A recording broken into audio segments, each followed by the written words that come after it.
How's it going, everybody? It is Axis, also known as Fantasy Jesus. Proud to be one of the newest members of this wonderful community at Fantasy Golf Bag.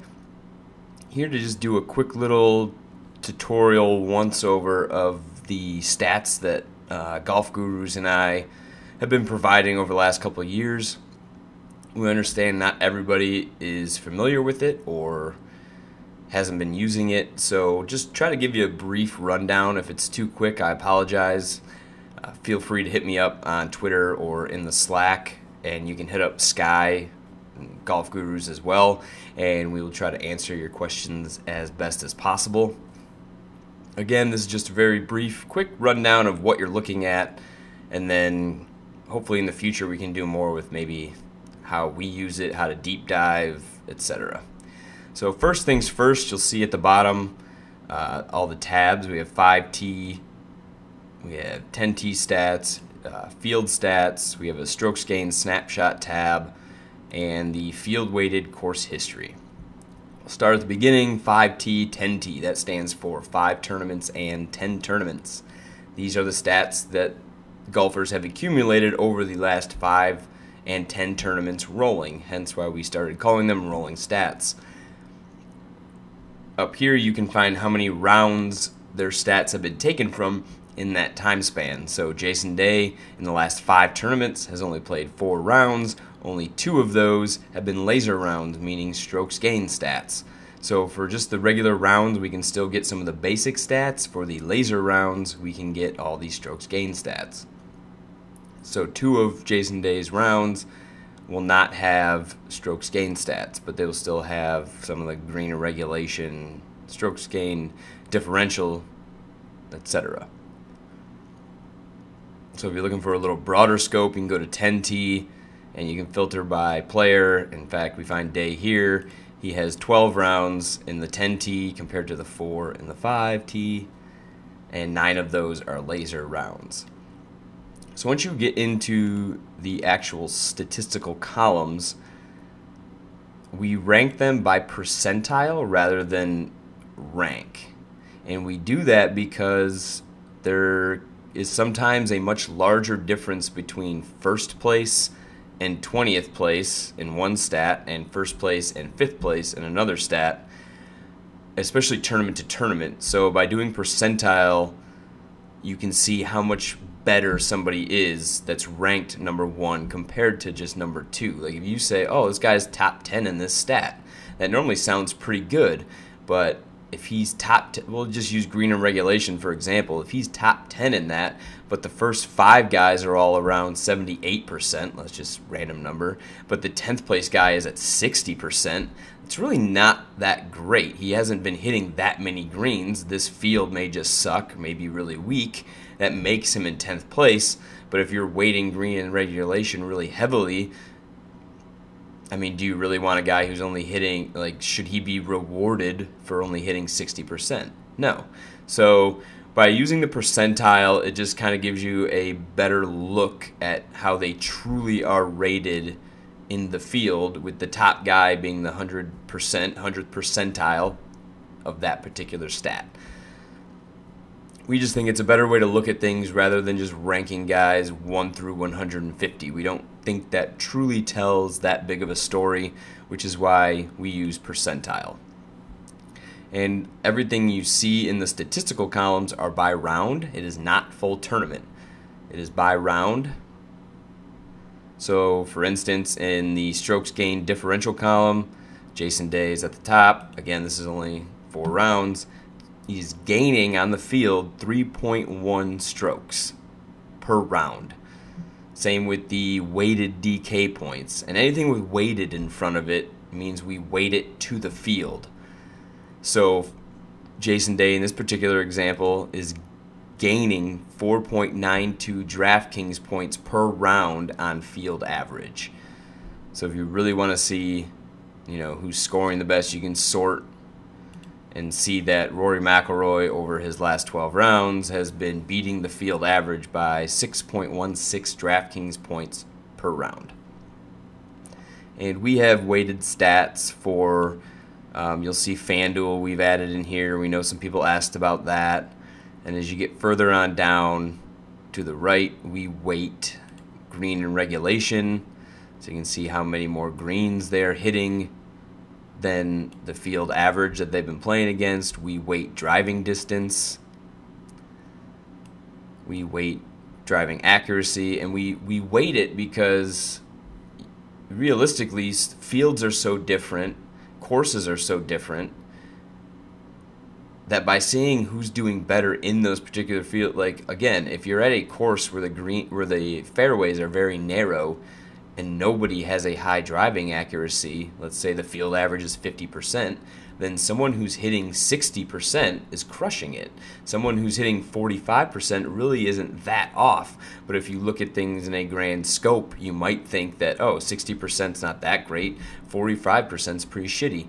However, that may not actually be the case, because that particular week it could have been really windy, rainy, whatever. The field could have been full of guys who were just striping it. So we find by weighting all these stats, it just gives you a better picture of how golfers are doing compared to the fields they're actually trying to beat. Like, just because some guy's crushing greens, if he's not crushing them more than his competition, it doesn't do him a lot of good, if that makes sense. And especially with as many good young golfers coming up, some guys have these historical numbers in their head that have been really good numbers to hit, like, oh, 1.2 stroke gained approach is really good. Well, it may not be really good anymore. That may be just good or even closer to average. Again, I'm just using example numbers, but that's why we've begun to weight more and more of these stats. And we've weighted bogey avoidance, BA. We've weighted birdie or better, who's making more again, if you're at a birdie fest, that's great if you made 8 birdies in a round. Sounds amazing. But if field average is 9, you really didn't do anything. So again, really big fans of weighting and weighted stats, and the percentile rank can just give you, we think, a better in-depth view of the actual field for the week. And again, we have that for 5 tournament, we have that for 10 tournament, we do that for the entire season. This is rolling back into last season, so you can see the total number of rounds involved for these season stats. And then we get to the strokes gained snapshot is what we call it. It's a snapshot essentially of the strokes gained stats over the last 5 tournaments. So at the very left side, you will see Arnold Palmer Invitational tee to green, Honda tee to green, Mexico tee to green, Genesis tee to green, all the way back to Pebble tee to green. The last 5 from tee to green. Behind that, last 5 off the tee, then approach. We've included ball striking into the strokes gained snapshot. We go to around the green and, of course, putting. And then we have at the green, which is around the green and putting combined. So you can find all these strokes gained stats in one snapshot, if you will. So you can, a way to use this, so we'll go back to tee to green. We will sort the Arnold Palmer Invitational by tee to green. You'll see that Jason Kokrak dominated tee to green, averaging almost 3.1 strokes per round tee to green. You can see he was striping it at Honda as well, 2.1. He did not play in Mexico. He was playing very well in Genesis as well, 1.7. So in his last 3 tournaments, he's actually increased his tee to green each time from 1.7 a round to 2.1 to almost 3.1. You can use this info in a plethora of different ways. Jason Kokrak is peaking. He already peaked, and therefore he is going to regress. Or you can just use it in general to find guys who are just playing well, and you don't necessarily need to know exactly how well. You're just looking, I don't know, it could be a good way to try to build a cash core of like just guys who've been playing well. So here's another guy, obviously, Rory McIlroy. In his last 3 events he's played, gained 2.3 tee to green, 3.1, back down to 2.2. So you can filter this, you know, say you think this week approach will be particularly important. So who's been approaching well? If you sort by the approach, you can go, again, Chesson Hadley's at the top from the API. You can look at his last 2 tournaments. He's gained strokes in approach. Last time he lost strokes was Pebble Beach. Henrik Stenson finally gained strokes on approach. He had lost about 0.1 around in Mexico. So you can do that. You can find guys who are just absolutely awful right now. So right now, Brian Harman lost 1.6 last tournament, lost 4 around before that, lost 1.4 before that. So Brian Harman is probably someone you want to stay away from, in my opinion. So that's one way to do it. And then obviously guys who didn't play Arnold Palmer last week will not have any stats here. So you could go back up to the top and sort by Honda to see which guys, dated back. So for instance, Russell Knox did not play Arnold Palmer. Last one he played was Honda. So you'll see Honda, Mexico, Genesis, Pebble for him. So that's one way to use the snapshot and just to get a quick overview of how our guys have been playing, which way they've been trending, etc. And then that'll bring us to our final tab of the field-weighted course history. If you're into course history, this is a great tab. Even if you're not, obviously you can check it out. We've tried to just kind of boil down course history in a sense that we weight it to the baseline of a golfer. So the 5-year weighted course history is exactly that. It weights a golfer's 5-year strokes gained at a course compared to their typical just average strokes gained on all courses. So it truly shows if he's actually playing better at this course or if he's not. Like a lot of stud golfers, like a lot of people like, oh, they have great course history. Well, maybe they're just a really good golfer, so they play well at a lot of different places. So how do you know they're actually play better at that course?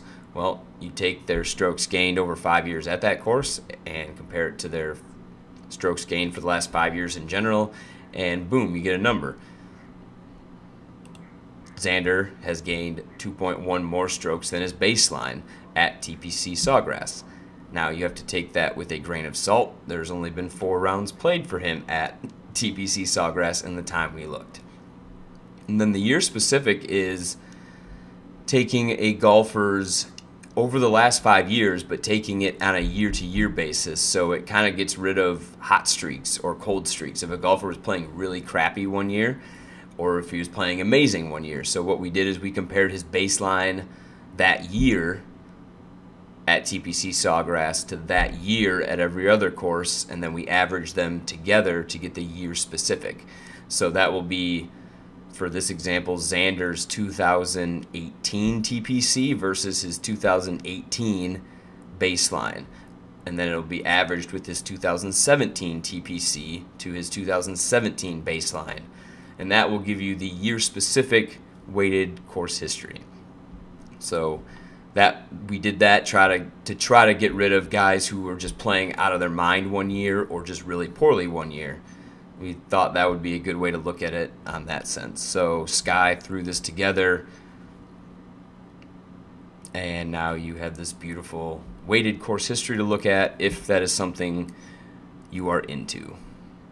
So hopefully that was enough to get you guys going on what we are currently offering with our rolling stats data. Again, if you have any questions, you can hit Sky or myself up on Twitter or in the Slack chat, and we will be happy to try and answer any of your questions as best as possible. Good luck this week, everybody. Talk to you soon.